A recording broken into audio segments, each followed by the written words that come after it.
Vamos lá, meus irmãos. Começando aqui nossa aula, nossa gravação. Já oramos como é costume. Graça e paz. Amém. Amém. Graças a Deus. Nossas aulas são gravadas para os irmãos utilizarem no futuro e para que a gente possa utilizar também abençoando novos alunos em EAD. Hoje é a nossa 7ª aula de Teologia Sistemática 1, Bibliologia. Vamos lá. Hoje nós estaremos concluindo o livro-texto do nosso querido irmão Wayne Grudem. Nós estaremos trabalhando o capítulo 7 e o capítulo 8 e assim finalizamos sobre a matéria de bibliologia ou doutrinas bíblicas ou doutrinas, como chamamos,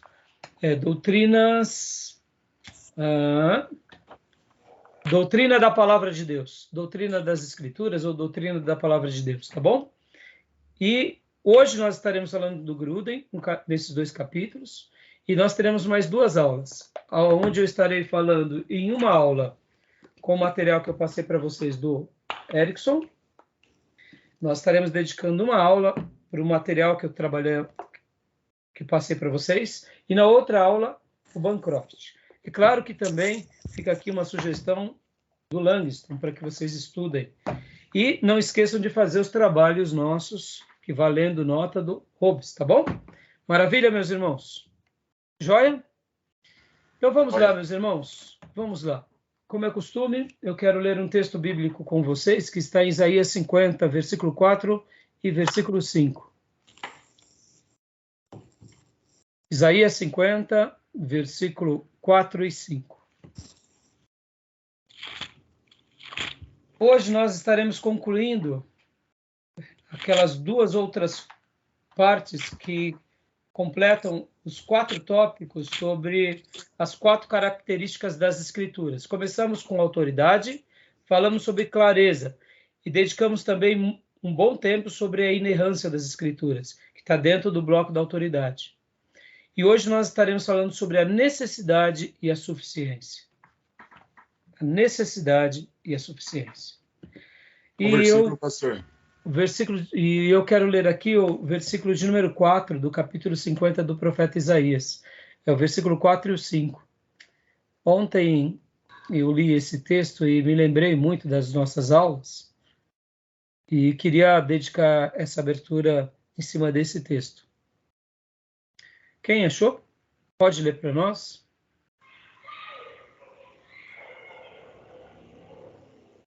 Pode ler então, Júnior. O Senhor Jeová me deu uma língua erudita, para que eu saiba dizer a seu tempo uma boa palavra ao que está cansado. Ele desperta-me todas as manhãs, desperta-me o ouvido para que ouça como aqueles que aprendem. O Senhor Jeová me abriu os ouvidos, e eu não fui rebelde, não me retiro para trás. Lindo texto, lindo texto. Alguém tem uma outra versão? Qual que é a sua versão, Maísa? O soberano Senhor deu-me uma língua instruída, para conhecer a palavra que sustém o exausto. Ele me acorda manhã após manhã, desperta meu ouvido para escutar, como alguém que está sendo ensinado. O soberano, o Senhor, abriu os meus ouvidos, e eu não tenho sido rebelde, eu não me afastei. Aleluia. Nessa profecia de Isaías e nessa porção que acabamos de ler, podem ver que ele trata de um assunto de uma forma abrangente. Aqui ele vai tratar no capítulo 40 o pecado de Israel e a obediência do servo. Então ele está tratando, e aqui ele usa ele próprio também como exemplo do que Deus faz com o servo. E é fantástico essa citação, porque eu queria só lembrar os irmãos, nós aprendemos sobre Isaías em Introdução ao Antigo Testamento 1, recentemente. Aliás, em Introdução ao Antigo Testamento 2, se não me falha a memória. Trabalhamos os livros dos profetas maiores e menores. E Isaías foi um profeta nos palácios. Ele foi um profeta na corte. Quero acreditar que as influências da escola dos profetas, que tinha sido iniciada algum tempo antes, com Elias, com Eliseu e com aquela grande escola em Samaria, foi abençoando também a tribo do sul, e em especial aqui, a vida do próprio profeta Isaías. Ele foi um profeta longevo, que profetizou durante várias décadas. Ele teve a honra e o privilégio de profetizar para vários reis de Israel, e não só para os reis de Israel, mas ele profetiza a Judá, ele profetiza ao povo de Israel e profetiza às outras nações. Ou seja, eu poderia dizer, que pelo menos eu acredito, que ele fez parte da escola dos profetas, ele ampliou a escola dos profetas, e agora, diferente daquela escola que era bem simples, ele foi um profeta no palácio, debaixo de talvez conforto, porque possivelmente por ser do palácio, ele deveria ser de famílias nobres, mas a maior riqueza dele estava em Deus, em ouvir a Deus e ser fiel a Deus. Quando estudamos em Antigo Testamento, nós descobrimos isso. Mas quando nós lemos as profecias do profeta, ele não se gaba por ele ser da corte. Ele era só um profeta que profetiza, que fala do amor de Deus. Se eu não dissesse nada disso de Isaías, talvez nós nunca descobriríamos isso. Mas uma coisa é fato, ele profetiza e profetiza muito ao seu povo, às nações, fala do grande personagem de todos os tempos que é Jesus, fala sobre os sinais dos tempos. Ou seja, o profeta Isaías foi um homem, eu diria, muito competente, muito qualificado, mas, sobretudo, como diz o próprio texto, muito obediente.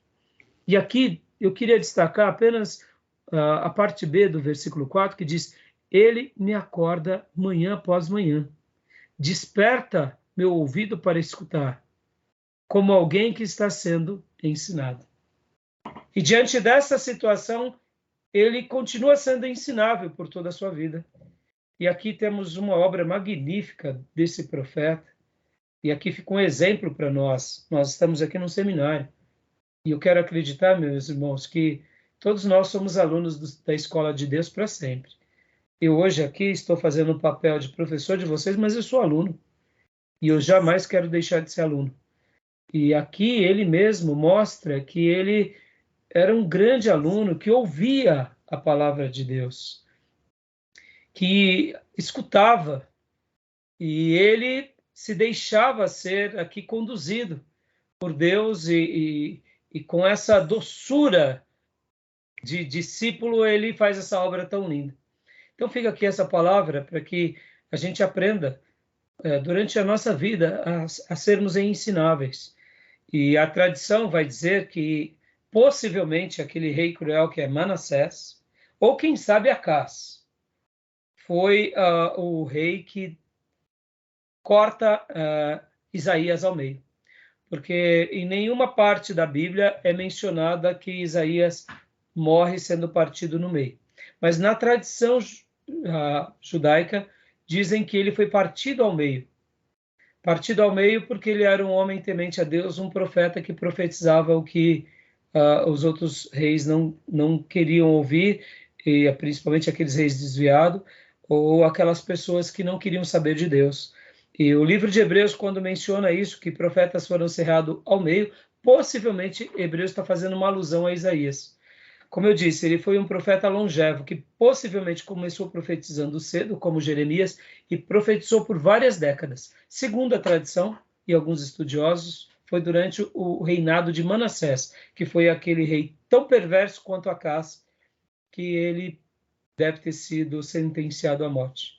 Deduzo que ele sofreu essa punição porque ele era um profeta que falava de Deus aquilo que os homens não queriam ouvir. Tá bom, meus irmãos? Que Deus fale conosco, que Deus nos dê essa firmeza e que Deus nos conserve sempre sendo ensináveis e que possamos deixar um legado maravilhoso para Deus e para o reino do Senhor e para a posteridade, tá bom? Joia? Vamos lá, vamos mergulhar no nosso texto. Então, irmãos, olha, maravilha, né, irmão? É maravilhoso, maravilhoso. Bom, então, irmãos, aqui agora vamos para... Nós estaremos fazendo, já trabalhamos nos slides, então agora a gente vai trabalhar no resumo e depois a gente vai trabalhar no livro-texto, tá bom? Como tem muita informação, essa é a maneira para a gente dissecar. Então, agora, querem falar alguma coisa, meus irmãos? Eu gostaria, até pelo texto que a gente está fazendo exercício, tive alguns trabalhos, até Apocalipse, né, lá, 1:1, e vejo nesse mesmo texto também, é uma coisa interessante, que a gente vai comentar, né, a questão da revelação, né? E o texto aqui, ora ele fala ele mesmo, claro, inspirado por Deus. Vê que ele fala no versículo 4, né? Ele diretamente. Só que no versículo antecedente, é Deus que fala, e ele traz a fala de Deus, né, para ele. Sim, sim. Você pode ler no antecedente. Na realidade, eu acabei não fazendo aqui um estudo do capítulo, né, Júnior? Eu só quis trazer uma aplicação, mas pode ver que é uma profecia. Deus usa ele como um profeta, né? Assim diz o Senhor, ó. Onde está a certidão de divórcio de sua mãe, com a qual eu a mandei embora, né? Então você pode ver que é Deus falando, né? Deus falando isso. Sim. E aí, diante de Deus estar falando, depois ele coloca até a própria experiência pessoal dele, mostrando de uma forma singela como Deus se revela com seus servos, até mesmo os profetas, despertando os ouvidos pela manhã. Não é assim que Deus geralmente vai falando com os seus servos, né?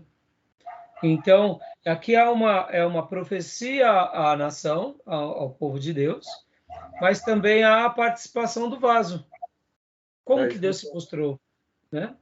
Então, é que na realidade eu não fiz uma pesquisa mais aprofundada. Só quis realmente pegar esse texto para mostrar essa beleza, né? Na NVI, que era a versão da Maísa, né? Ó, o soberano Senhor deu-me uma língua instruída para conhecer a palavra que sustém o exausto. Ou seja, olha que coisa linda, né? Ele reconhecia que era Deus. Ele reconhecia que ele era instrumento. E que essa erudição na vida dele veio, sobretudo, como uma graça de Deus, né? Sim. E pode ver que ele mesmo diz, ele me acorda manhã após manhã, desperta o meu ouvido para escutar, como alguém que está sendo ensinado. O soberano, o Senhor, abriu os meus ouvidos e não tenho sido rebelde, e não me afastei. Aí o versículo 6, ó, ofereci minhas costas àqueles que me batiam, meu rosto àqueles que arrancavam minha barba. Não escondi a face da zombaria e dos cuspes. Aqui também não deixa de ser também uma autoprofecia para o povo que era fiel, e até mesmo uma profecia messiânica, porque pode ver que em alguns momentos da profecia de Isaías, ele também acaba falando do servo sofredor. Então, pode falar. Eu queria fazer uma distinção aí, só, por exemplo, na primeira parte dos 50, que eu queria entender aí é Deus, por exemplo, Deus falando para ele, revelando para ele. E na segunda etapa aí, é ele inspirado por Deus. Sim. Entendeu? Sim, Uma coisa assim, eu falo para você, estou te falando para você, então estou te revelando, olha, fulano, assim, assim, assim. Aí depois, você fala, inspirado por Deus, pelo Espírito. Deu para entender? Essas duas partes que eu estou vendo. Sim, que eu queria entender. Porque uma coisa é a questão externa. Deus fala, olha, Abraão, faz isso, Abraão, externamente, e ele recebe. E ele escreve aquilo que Deus falou, registra. A segunda parte que você fala do versículo 54 diante, já é ele falando diretamente, mas pelo Espírito Santo. Já não é a revelação externa, é interna que Deus produz nele e ele escreve para o povo. Sim, e ele fala dele próprio, né? Isso, exatamente. E esse tipo de... Eu sei que fugimos um pouquinho da aula, mas não estamos fora do escopo, né? Porque aí, no caso, seria... A gente está fazendo uma análise do texto, né? Então, mas está dentro do escopo, porque é bibliologia, está dentro do escopo da abertura. E isso vai acontecer, Júnior, muitas vezes, inclusive, quer ver um exemplo bem claro disso? A gente percebe no Salmo 91. Não sei se vocês já notaram que o Salmo 91, vamos lá para o Salmo 91. Isso vai acontecer em várias passagens. Mas o Salmo Jeremias 91... também. E Jeremias também. Sim, exatamente. Ele chama Jeremias para o ministério profético. E tem hora que o profeta, ele fala da sua experiência pessoal, tem hora que ele parece que engata uma segunda, Deus falando, tem hora que... por isso que na leitura do texto a gente tem que se aperceber desses detalhes, porque realmente é muito rico. Ó. No Salmo 91, pode ver que há várias citações e há várias participações, né? A gente vê aquele que habita no abrigo do Altíssimo e descansa à sombra do Onipotente, ou descansa à sombra do Todo-Poderoso, pode dizer ao Senhor. Ele, pode ver que aqui faz uma citação de alguém dizendo a Deus. E aí depois no versículo 3, ele te livrará, no versículo 4, ele te cobrirá, aí você não temerá o pavor da noite, e o cairão. E pode ver que a maneira que o salmista vai descrevendo esse salmo também traz essa relação, ora a pessoa que está escrevendo, ora é a revelação, ora é Deus dizendo. Às vezes em terceira pessoa. Exatamente. Né? Pode ver que lá no versículo de número 15, ele clamará a mim. Né? Isso vai acontecendo em muitos salmos, né? No próprio salmo, muitos salmos vai acontecer essa construção. Como é uma poesia, fica mais claro, mas como que eu posso dizer? Nas profecias é um pouco diferente dos salmos, mas nos salmos acontece um pouco isso também. Salmo 23 é a mesma coisa, né? O Senhor é o meu pastor, de nada terei falta. Aí depois ele fala um pouco dele. Então, essa é uma relação que acontece. Mas você queria comentar mais alguma coisa, Júnior? Era só mesmo uma situação? Nessa pegada, linha. Tem o capítulo de Isaías, nós chamamos de Isaías também, como eu comentei, por isso que eu estou falando, fiz um comentário desse versículo, observei também isso, porque a hora Isaías, ele revela que aparecem os querubins, a chamada dele, e ele está ali, e ele vê aquela glória de Deus, e aí ele se sente um miserável pecador, no meio de um povo pecador, e aí há uma intervenção do anjo que purifica ele e tudo, mas depois Deus entra com a fala. Quem dirá por nós? Então Deus fala. Então ele traz a fala de Deus, ou seja, a revelação de Deus e a participação dele. Exato. Isso que eu achei interessante. Sim. O que mais me marcou nesse versículo, irmãos, foi o fato dele descrever e mostrar assim que a erudição dele vinha de Deus e que Deus o despertava nas manhãs e ele escutava Deus falando e que ele não se colocou de forma desobediente a essa fala ou a essa voz. Agora, olha só que interessante no versículo 10 do mesmo capítulo, Júnior. Quem entre vocês teme o Senhor e obedece à palavra do seu servo? Aqui agora ele está chamando o povo, né? Ele está se dirigindo aos outros. Interessante. Então você vê, Deus começa falando, depois o profeta participa e agora ele traz de novo uma mensagem para todos, né? E ele faz um desafio, né? Que aquele que anda no escuro, que não tem luz alguma, confia no nome do Senhor e se apoia em seu Deus. Olha como ele coloca aqui essa construção, né? Que quem tem fé em Deus é literalmente caminhar no escuro. Mas agora todos vocês que acendem fogo e fornecem a si mesmos tochas acesas, andem na luz dos seus fogos e das tochas que vocês acenderam. Vejam-os que o receberão da minha mão. Vocês se deitarão atormentados, mostrando o seguinte, olha, tá vendo? Vocês estão muito cheios de si, confiando nos seus fogos, confiando na sua... Então, assim, o profeta Isaías é simplesmente espetacular, né? Para eu até concluir essa fala, irmãos, um dia eu estava pensando um pouquinho só sobre essa questão, falava assim, comigo mesmo, né? Ser um profeta como Isaías, como Jeremias, deve ser muito difícil. Não estou falando pela dificuldade externa, tá? Eu estou falando mesmo pela dificuldade interna, de ouvir a voz de Deus e de anotar. Porque, irmãos, pensem em vocês. Hoje nós temos as Escrituras e nós já sabemos que Jesus nasceu de uma virgem. Mas imagina Deus falando para você que a virgem vai conceber. Tá entendendo? Em que você vive num dia a dia, que você sabe que não existe como ficar grávida, sem o ato sexual. Em nada e nem em ninguém. É difícil, né? Imaginem essa cena. Você sabe que no mundo animal não há possibilidade nenhuma da vaquinha ficar prenha sem o boi cobrir ela, a égua, o cavalo, os animais. Vem então o profeta e fala que a virgem vai conceber. Fala sério. Imagina a ousadia de um profeta. Ainda o profeta dizendo que Deus estaria entre nós, Emanuel. Oh, meus irmãos. Natural, né? É algo, é muito... Então, ser um profeta era algo realmente singular. Eles precisavam ser muito convictos do que falavam. Quando eles diziam, como Jeremias, olha, Deus vai levantar Babilônia e vai devastar tudo. Oh, meus irmãos, pelo amor de Deus. Imagina como que era difícil para Jeremias. Ele já tinha a fúria do povo, a fúria do rei, a fúria da tribo de Judá. Ele tinha somente os recabitas ali, como alguns, e mais um ou outro perdido ali, que dava apoio a ele. Ele estando falando tudo isso, e tendo todo mundo contra ele.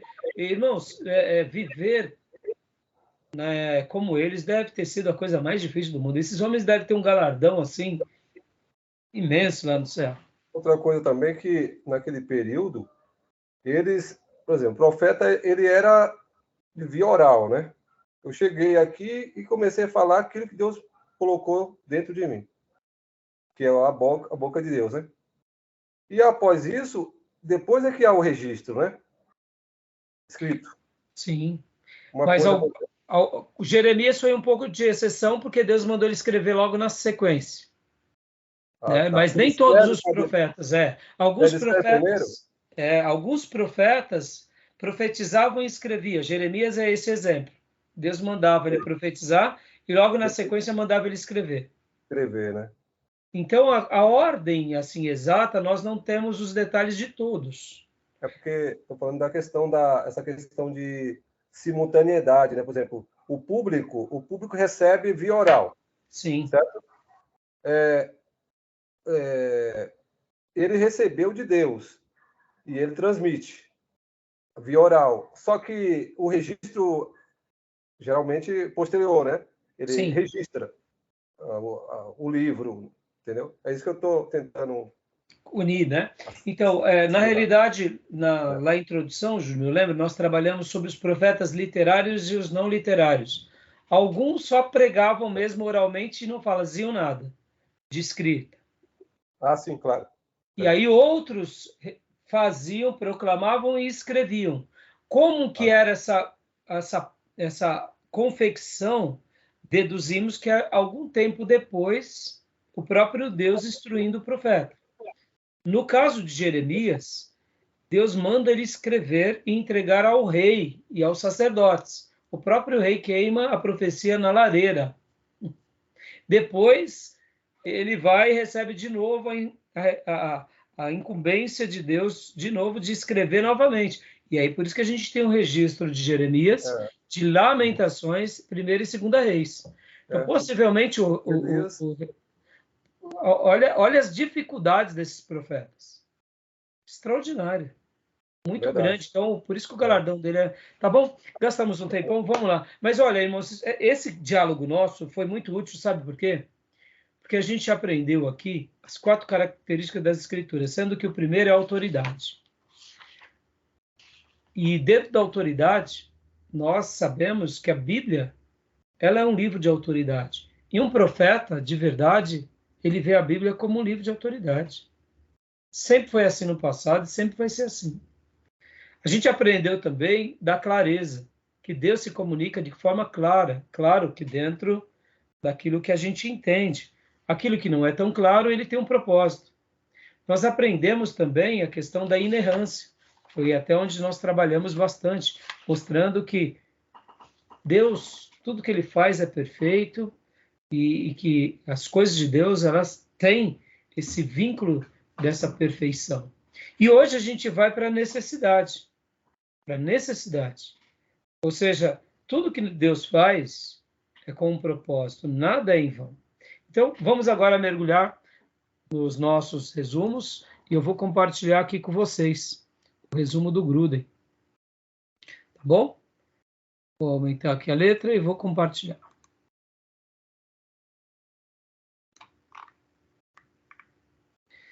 Vamos lá.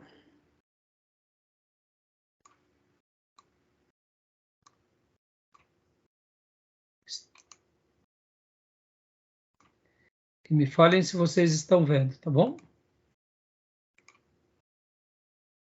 Estão vendo? Sim, pastor. Oi, pode falar. Sim, estamos vendo. Então, pode ler, Gil, para nós, as 4 características das Escrituras. Necessidade. Pode ler. Necessidade. A necessidade das Escrituras pode ser definida assim. Dizer que as Escrituras são necessárias significa dizer que a Bíblia é necessária para conhecer o Evangelho, para conservar a vida espiritual e para conhecer a vontade de Deus, mas não que seja necessário para saber que Deus existe, ou para saber algo sobre o caráter e sobre as leis morais de Deus. Joia. Vamos fazer um debate aqui, porque essa definição do Gruden sobre a questão da necessidade pode gerar algumas dúvidas. Vamos lá com calma. Dizer que as Escrituras são necessárias significa dizer que a Bíblia é necessária para conhecer o Evangelho, para conservar a vida espiritual e para conhecer a vontade de Deus. Até aí, tudo bem? Tranquilo? Tranquilo. Nenhum problema, né, irmãos? Nenhum problema. Dentro desse contexto, bem óbvio, né? Concordamos. Joia. Alguém tem alguma dúvida? Graças e paz, pastor Johnny. Pastor Rai, irmãos, graças e paz, desculpa o atraso. Foi nada, meu Amém. irmão. Então, agora, mas não que seja necessário para saber que Deus existe. Opa, peraí. Então, o que o Gruden quis dizer sobre essa afirmação? Porque as coisas criadas já denotam que existe um Criador, né? Joia. O que mais? Alguém que acha que o Gil tem razão ou não? Vamos lá, vamos fazer um debate aqui rápido. Porque é questão de fé, né, também. Questão de fé. É, questão de fé. Então, por exemplo, sim, também questão de fé. Né? O que mais, irmãos? O que mais? Querem comentar mais alguma coisa? Tranquilo? Tem um termo que eu vi no livro O Texto, é que eu não tá acessível aqui agora, que ele faz até uma separação. Eu vou tentar achar e vou falar. Talvez a gente passe por ele já, mas assim, eu quis gastar esse... Já vocês... Mas, ficou claro, então, mas não que seja necessário para saber que Deus existe. Ou seja, muitas pessoas vão descobrir que Deus existe, como o Gil falou e como a Maísa falaram, por meio de uma fé em Deus, no Eterno, no Criador, e por meio da criação. Tudo bem? É isso aí. Ou para saber algo sobre o caráter e as leis morais de Deus. Vamos dizer aqui, sobre essa questão da necessidade. Por exemplo, a questão do caráter e das leis morais de Deus. Deixa eu gastar um tempo aqui.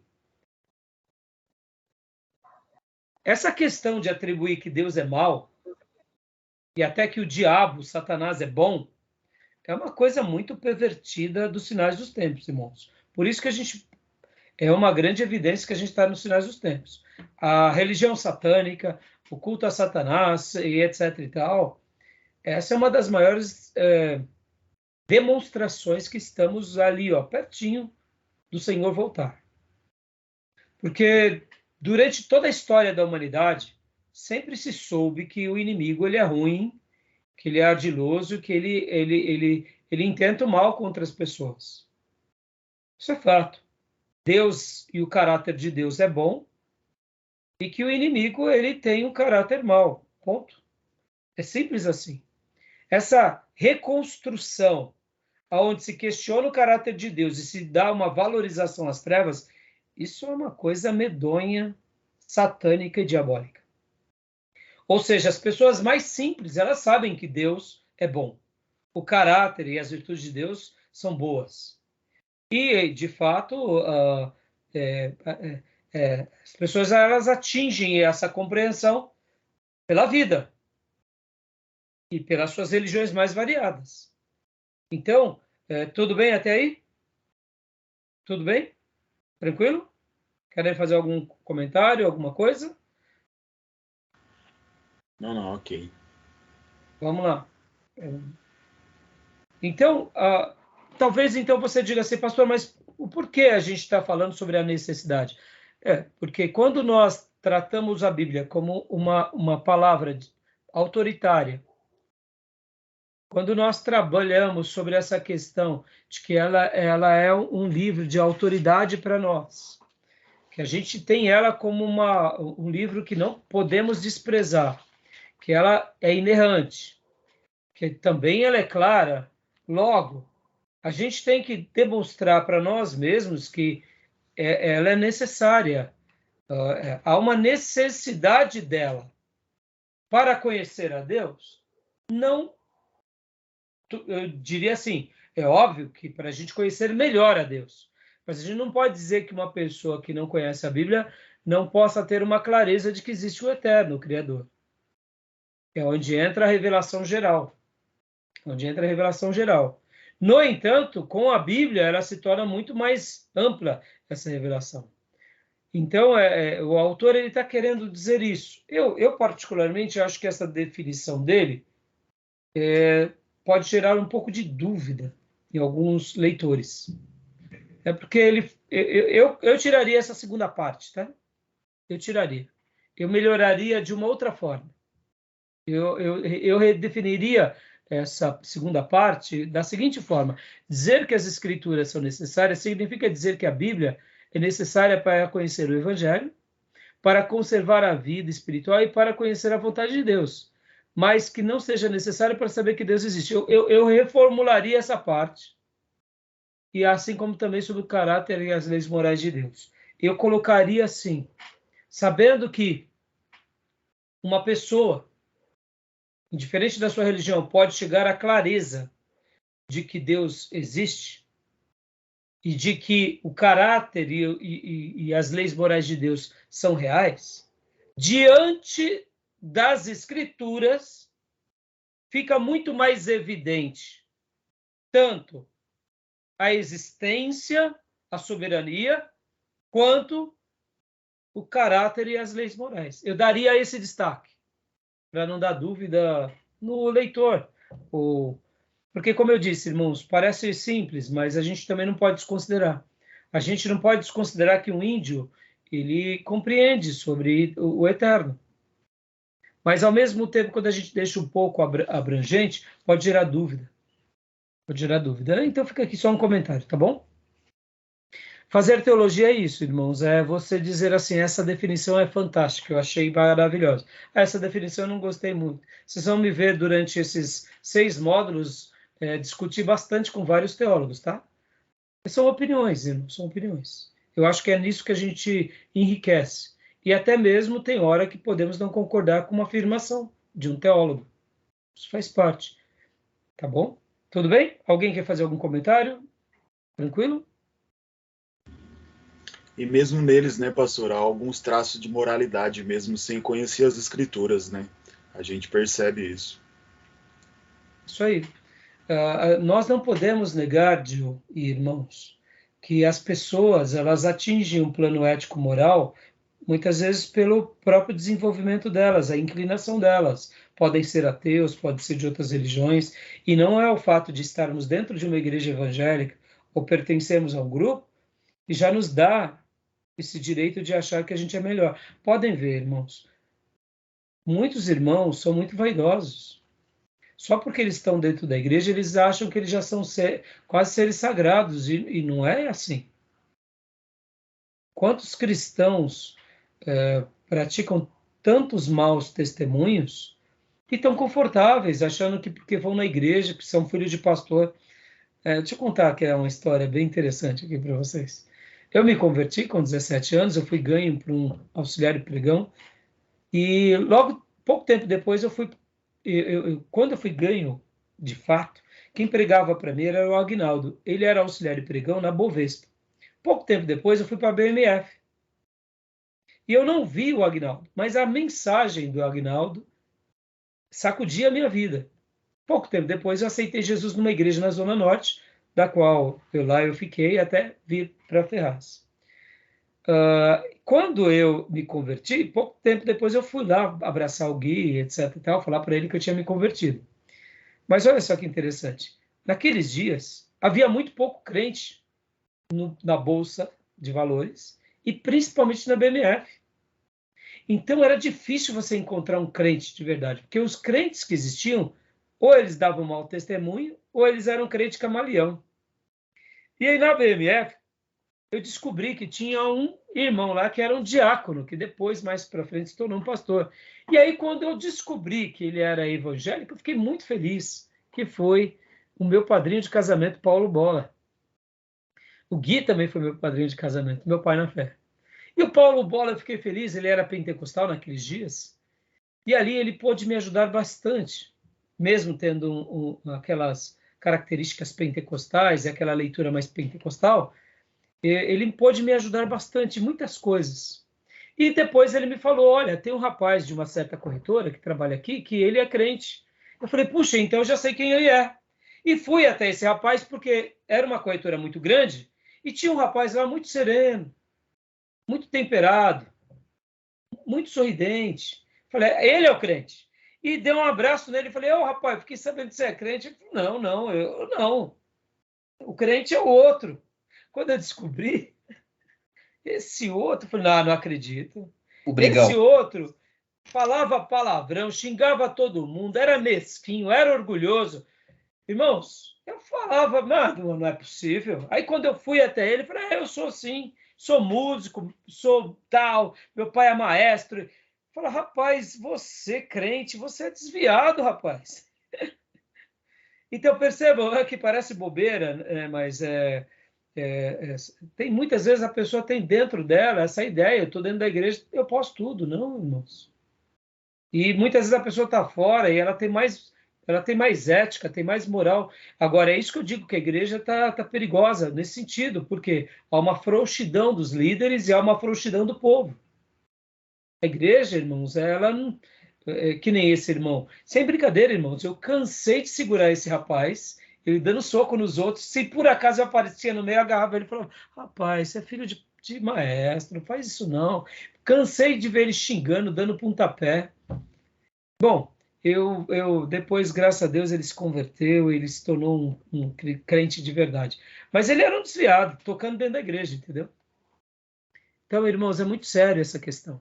Então, porque não é o fato de estarmos na igreja que nos dá simplesmente o direito de fazermos tudo. É claro, e a gente também não pode desconsiderar as pessoas, porque de repente elas estão fora da igreja, mas elas dão um exemplo até melhor do que muitos irmãos. São coisas da vida que a gente se surpreende, tá bom? Bom, aplicação prática aqui. Vamos voltar lá. Vamos voltar. Então, beleza essa definição do Gruden? Tranquilo? Joia? Querem fazer mais algum comentário? Não? Falem agora ou se calem para sempre. Hein? É a página 81, né, pastor? É a página, na edição antiga, 77 do Gruden, tá? No livro antigo, tá? Obrigado. Capítulo 7. Então, continuando aqui. Pode ler para nós o resumo aqui na tela, pastor Johnny? A Bíblia é necessária para conhecer o Evangelho. Pastor, não está aparecendo para mim, não. Dá uma olhada aí, vê se foi. Não foi? Não foi, não. Mas eu tô com o livro também, tá? Não, mas é o resumo que a É o gente está resumo, vendo. né? Para vocês foram, irmãos? Para mim tá normal.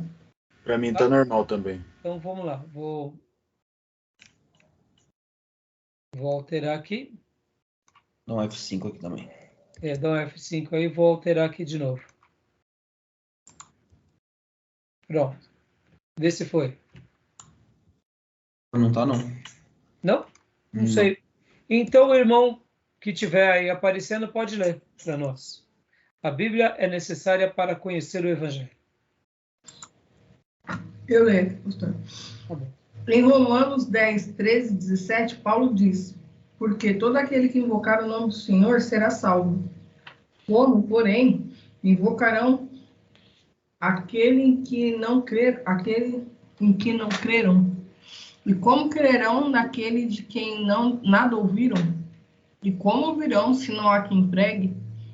E assim a fé veio pela pregação, e a pregação pela palavra de Cristo. Essa declaração aponta para a seguinte linha de raciocínio. 1. Primeiramente, supõe que o homem precisa invocar o nome do Senhor para ser salvo. Nos textos paulinos em geral, bem como nesse texto específico, ver o versículo 9, Senhor se refere ao Senhor Jesus Cristo. 2. As pessoas só podem invocar o nome de Cristo se creem nele, ou seja, que ele é um Salvador digno de ser invocado e que atenderá aqueles que o invocarem. 3. As pessoas não podem crer em Cristo a menos que tenham ouvido falar dele.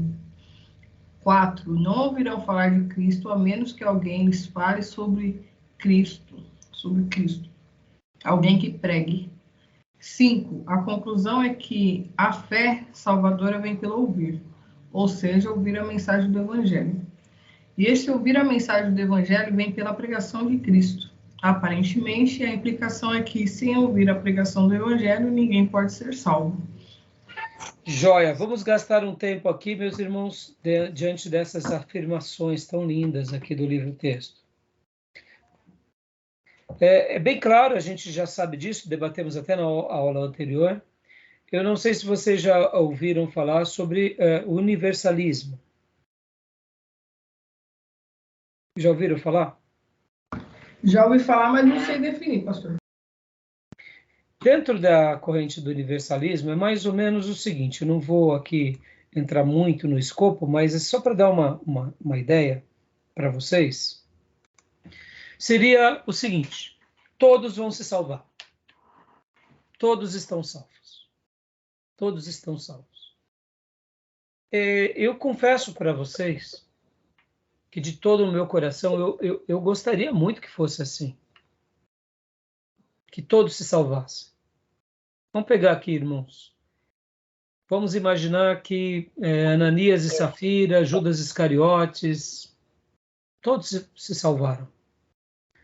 No entanto, quando a Bíblia deixa clara que só é salvo aqueles que creem em Cristo, e como eles vão conhecer a Cristo?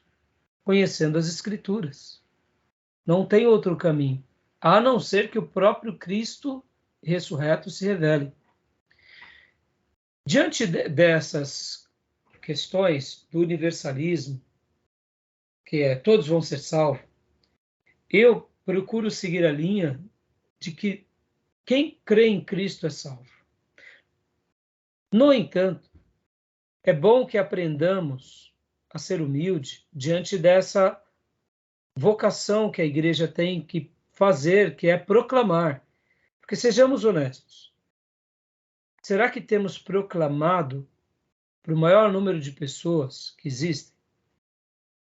Pode parecer que a gente já pregou bastante, e eu acho que eu já preguei bastante, mas tem hora que eu fico surpreso de ver algumas pessoas que não conhecem Cristo ainda nos nossos dias.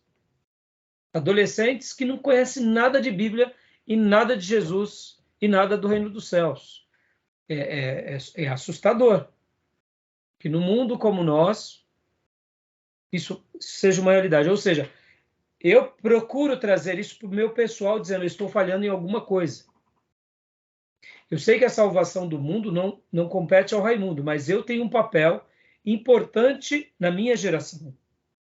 Por que eu estou falando isso? Aonde eu quero chegar? Eu acredito que a salvação é em Cristo, que a palavra de Deus revela sobre Cristo, mas que assuntos sobre a salvação das almas pertencem a Deus. Então, irmãos, onde eu quero chegar? Eu não quero ir para o universalismo, porque para mim não fecha essa conta. Eu não vejo os apóstolos sendo universalistas, Jesus sendo universalista. Restritivo. Tem uma passagem lá que Paulo vai estar num certo lugar e o Senhor fala para Paulo: Paulo, pregue e não te cale, porque eu tenho muito escolhido nesse lugar. Coríntios. Igreja de Coríntios. Exatamente. Então, a salvação restrita. Ela é para todos como proclamação, mas ela é restrita para aqueles que creem e aceitam. Agora, pastor, como que vai dar esses meandros de quem aceitou, quem não aceitou, quem nós julgamos, quem está nos nossos rolos? Aí é outro debate. Exatamente. Porque, irmãos, nós, como pastores e seminaristas e obreiros, precisamos nos ater o que importa a nós, segundo a revelação. Então, eu cuido de uma igreja, de várias famílias. Essas famílias estão ali, demonstrando que são salvas por meio da sua frequência, da sua prática, por meio do cumprimento das ordenanças, que é batismo e ceia. Mas eu pergunto, eles estão salvos de verdade? Eu não sei. Eu não sou Deus. A temática da salvação pertence a Deus, não a nós. No entanto, eu cuido desse aprisco como eu cuido de uma família. Meu irmão, vamos lá, vocês são pais ou avós. Nós não temos o domínio e o controle daqueles que estão ao nosso lado. Nós não temos nem o controle e domínio do nosso cônjuge. Se não é pelo vínculo do amor e da fidelidade, cada um faz o que bem entende. Somos uma só carne diante de Deus, mas somos seres distintos. E os filhos? Aí piorou. Por isso que aquela máxima de que criamos os filhos para a vida é uma grande verdade. Porque eles vêm como um presente de Deus para nós, nós os consagramos a Deus e depois os preparamos para a vida e entregamos para aquilo que Deus tem. E os netos? Aí piorou mais ainda. E as ovelhas? Aí mesmo, aí sem controle. Então percebam que a liderança e o pastorado e a vida religiosa, nós não temos o controle. Por isso que nós devemos ensinar toda a verdade e se posicionar, mas ao mesmo tempo devemos sempre ser um profeta e um homem de Deus, e as irmãs uma mulher de Deus, dizendo, olha, cuidado com a sua salvação. Olha, você está no caminho. Porque, irmãos, nós vemos que muitas pessoas estão a passos largos. Spurgeon dizia isso. Spurgeon era um batista calvinista. Ele acreditava nos 5 pontos de Calvino. Na tulipa. Ele acreditava. Ele defendia isso. E ele mesmo dizia o seguinte, que muitos que defendem a eleição, a predestinação, estão com os 2 pés no inferno. E muitos daqueles, que eram os opositores, que eram os arminianos, que acreditavam no livre-arbítrio, que tinham medo de perder a salvação e que achavam que tinham perdido a salvação, estavam a um passo do céu. O que Spurgeon estava dizendo? Que uma mensagem de predestinação pode me condicionar mentalmente a admitir uma verdade divina, mas que essa verdade divina, se não for acompanhado pela prática, eu estou com os pés no inferno. Enquanto que uma doutrina, que é a do livre-arbítrio, que pode me dar medo de que eu perdi a salvação, esse medo pode me fazer chegar, talvez, quem sabe, no céu. Então, são coisas assim que a gente tem que deixar bem claro, irmãos, e até mesmo a gente tem que ser mais ensinável com relação às outras religiões. Eu quero acreditar que elas não salvam ninguém, que eles estão indo para o engano, que se Deus não tiver misericórdia, eles vão para o inferno. No entanto, irmãos, essa complexidade de como vai ser a hora da morte de cada um, e se a pessoa vai clamar pelo Deus Todo-Poderoso, como o índio clama lá no meio da Amazônia, no meio da tribo indígena da África e tal, isso é uma particularidade de cada um, que Deus lá no céu vai mostrar e não compete a gente, porque senão a gente acaba se tornando muito legalista, irmãos. Então, o que a gente faz? Nós proclamamos, ensinamos e dizemos só a ele caminho. E no demais, aí no demais é uma temática divina. É Deus que é o Salvador, tá bom, meus irmãos? É o meu conselho. Esse texto de Romanos aí, eu entendo que isso aí é regra. Existe regra e exceção. Regra, a pregação, porque é até o imperativo, pregar o evangelho a toda criatura, aquele que crê será salvo. No entanto, eu acredito que lá em João 5:24 diz que quem crê é salvo, não será salvo, porque lá também fala um texto que o próprio Espírito Santo testifica que somos salvos. Isso é dentro de nós, internamente, testifica que somos salvos. Então, a salvação é restritiva, a pregação, em regra, é o método de a pessoa conhecer a Cristo e alcançar a salvação. Todavia, Deus tem a exceção. Se a gente pegar o ladrão da cruz, quem é que pregou para o ladrão da cruz? Jesus na última hora, né? Então, mas é que tá. Tem coisa que Deus faz. Não, exatamente, Júnior. Não, vou pegar um exemplo até que é melhor, irmãos. Ciro. O rei Ciro. Quando a gente começa a pegar a Bíblia no Velho Testamento, a gente vê coisas assim magníficas. E no Novo Testamento? Mulher cananeia, centurião romano, Cornélio. Irmãos, tem coisas que a gente não responde. A gente não responde. Exatamente. Então, é bom que a gente pense assim, para a gente fugir um pouco dos nossos guetos religiosos. Porque o gueto, muitas vezes, deixa a gente muito presinho à nossa denominação, à nossa teologia, tá bom? Beleza? O Gil queria comentar alguma coisa também? Não, eu queria fazer uma pergunta. Da onde se originou esse pensamento, o universalismo?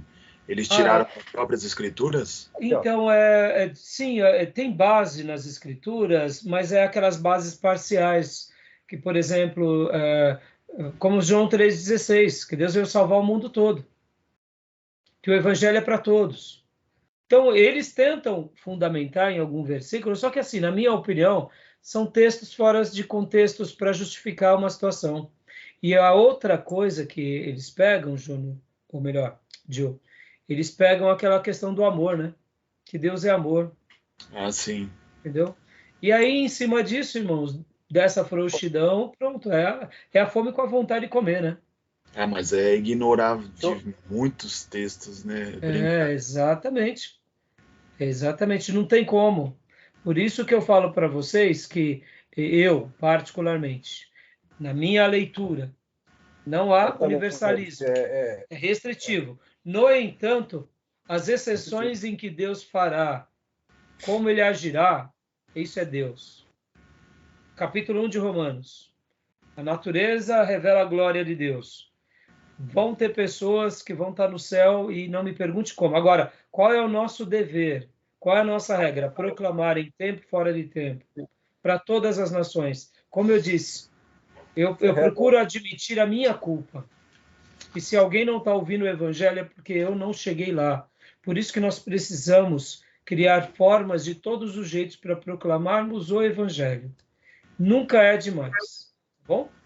Deixa eu ler só um versículo que eu falei aqui.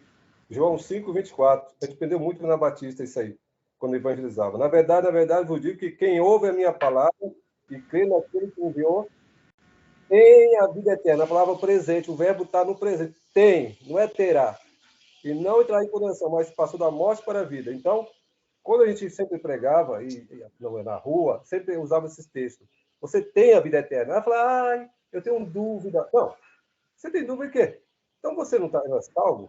Tem, está no presente, não é terá. Inclusive, lá em Romanos, Paulo fala que o Espírito Santo testifica conosco, dentro de nós, que somos salvos. Isso aí. Tenho dúvida quanto à salvação. Não tenho, não. Isso aí. Tá bom? Depois a gente vai trabalhar mais dentro das doutrinas da salvação, num módulo bem especial, vai ser legal esse debate, tá bom? Vamos continuar então aqui, meus irmãos? Pastor Johnny, tá aparecendo para você já aí, não? Não dá, não. Eu tô até esperando acabar o módulo aqui para eu tentar. Voltei a compartilhar. Apareceu? Tá branco. Então não tem problema. E para os demais irmãos estão aparecendo? Sim, pastor. Então, pode ler para nós, Gil. B. A Bíblia é necessária para sustentar a fé espiritual. Diz Jesus em Mateus 4:4, citando Deuteronômio 8:3. Não só de pão viverá o homem, mas de toda a palavra que procede da boca de Deus. Aqui Jesus indica que a nossa vida espiritual é sustentada pela porção diária da palavra de Deus. Assim como nossa vida física é sustentada pela porção diária de alimento físico. Negligenciar a leitura regular da palavra de Deus é tão prejudicial à saúde, à nossa alma, quanto à saúde do nosso corpo negligenciar o alimento físico. Isso é muito óbvio, ensinado nas nossas classes de batismo e que tem que ser uma verdade para sempre para nós. Pode ler você também, Gil. A Bíblia? A Bíblia é necessária para conhecimento seguro da vontade de Deus. Dá uma pausa aqui, irmãos. Deixa eu mostrar aqui rapidamente para vocês. Não vai dar. Eu esqueci de escanear essa parte.